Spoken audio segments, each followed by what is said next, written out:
What's happening, my fellow geeks and geekettes? Welcome to a brand new episode of Chris's Custom Collectables, and today we're going to be customizing a Hasbro Kylo Ren lightsaber. Now on Facebook, I saw someone on the replica prop forum had customized one of these, given it a whole new paint job, and it looked fucking beautiful. And you can tell already, this is pretty much an exact match to the 3D printed screen-used Kylo Ren lightsaber that they had on display at Disneyland in Anaheim for the Star Wars celebration. So just like the Hulkbuster, the form is there, it's an amazing blank canvas, but a shitty paint job. Now first things first, just like the Hulkbuster, we have to take this thing apart, and I honestly don't know if we can, so I'm gonna remove this from its packaging.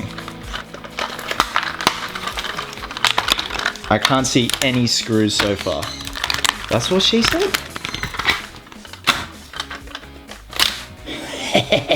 I really can't see any screw holes whatsoever. This is gonna be tricky. Stand by. Okay, I've established there are no screw holes or anything to take this thing apart. It is completely stuck together. So to get the blades out, you do have to use some excessive force to pull them out. So this is the remaining one off the crossguard exhaust. So I'll see if I can demonstrate getting it off. There we go. So it's held in by a spring. I don't know if you can see that. The side ones pop out with this spring. So, well, you're gone.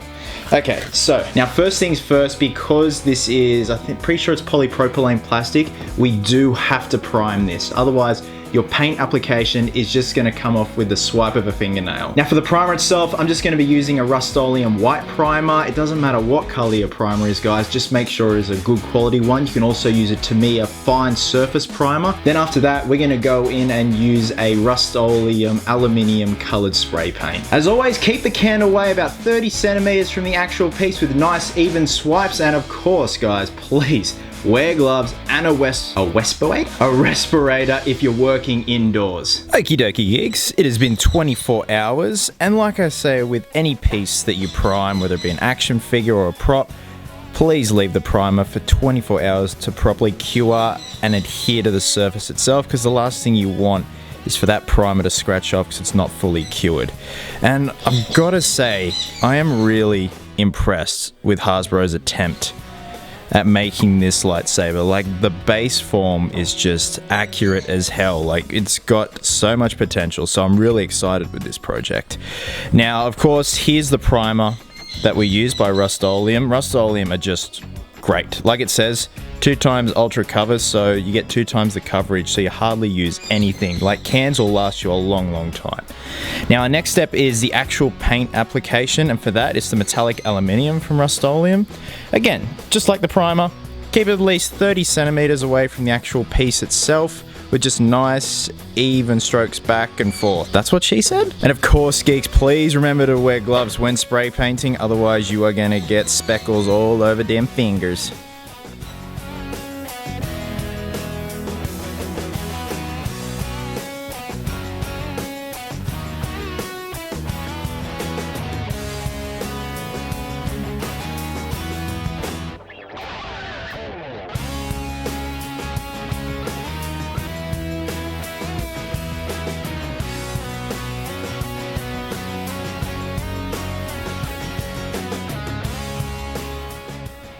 Alright geeks, it's gotten to a point where the metallic spray paint has cured to touch dry. And if you're wondering why I'm handling it with these gloves, well, for anyone that's worked with a metallic, whether it be gold, chrome spray paint, this shit takes forever to properly cure, especially when it's applied to plastic.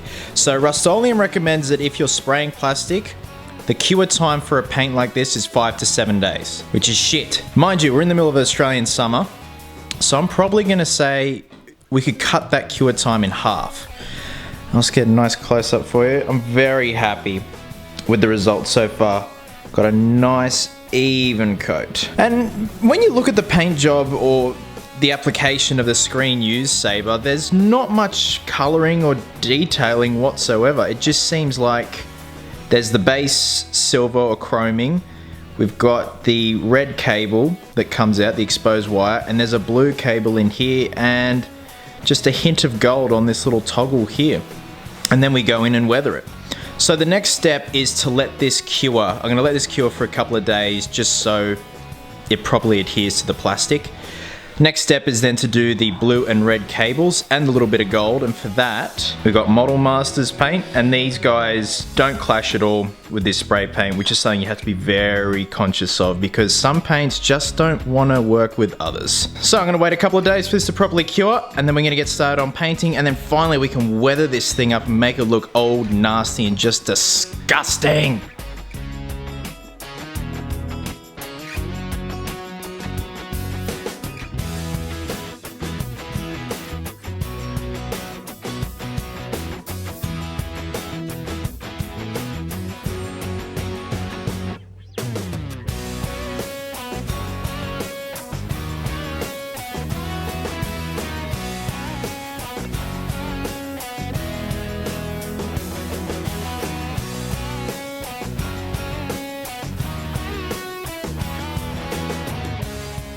Alright geeks, we are on the home stretch of finishing up this Kylo Ren Hasbro Lightsaber hilt.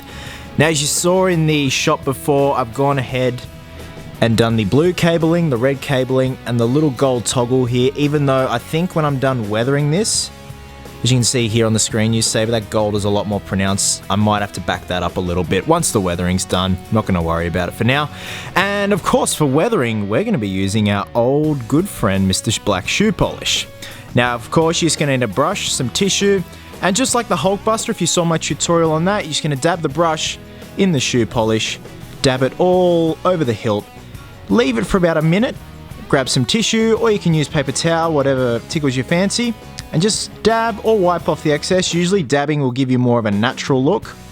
And there we go. So, as you can see here, we've got some exhaust burns on the cross guards. I am going to try and attempt to replicate them.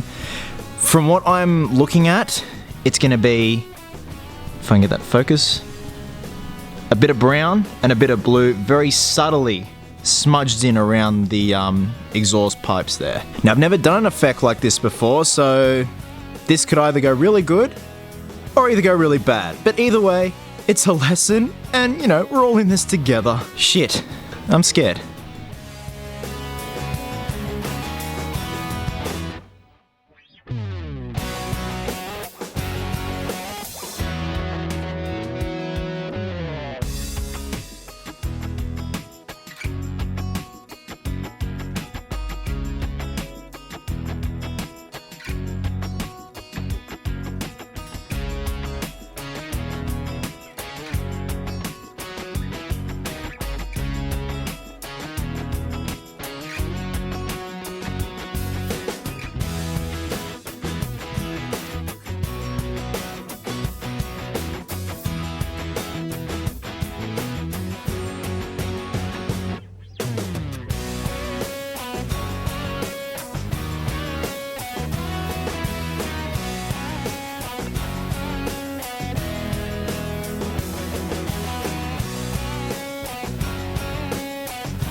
Alright geeks, we are so close to finishing this bad boy off, and I just want to say I am so happy with how this has turned out, like ridiculously happy. I've actually surprised myself. As you saw in the previous shot, once I put the excess shoe polish over to give the black look, I just took a scourer sponge, wet it ever so slightly, and scoured away the excess shoe polish, which gives that nice detailed look.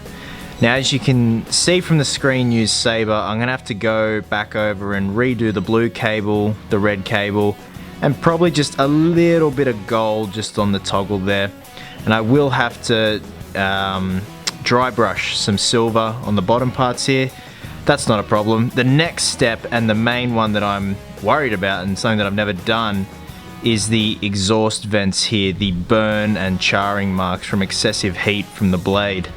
What I'm thinking from seeing the screen use Saber is we're going to do a base of brown shoe polish just around here. And the trick with this effect is subtlety, guys. Subtlety is the key. You don't want it looking forced, you don't want it looking man-made. You want it to look like something that has naturally occurred from excessive heat from that plasma blade. And like I said, we're just gonna use brown shoe polish as a base, a very, very subtle hint of Model Masters red, and then we're gonna back it up on the outer part with just a subtle hint of Model Masters blue, just to give that discoloring of the metal itself. Now, before I move on to the rest of the exhaust charring, I just want to point out that originally I was going to use the brown shoe polish for the base color.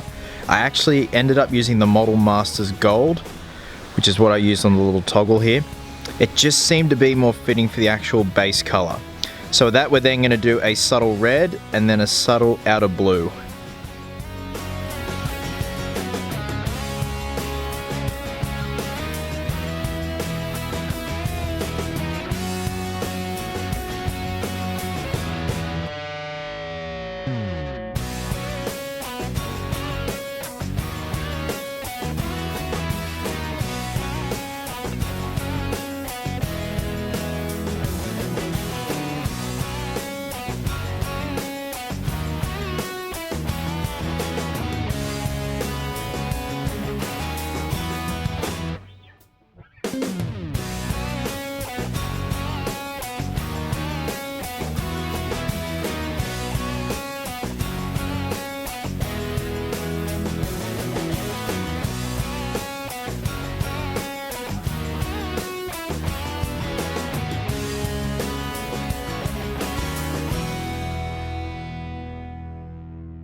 So thanks very much for watching, guys. If you had any questions or anything you're unsure of during the making of this piece, please leave a comment below and I'll try and get back to you as soon as possible. As always, thank you very much for your continuing support and watching, and until next time, geeks, please always remember, cosplayers do it best.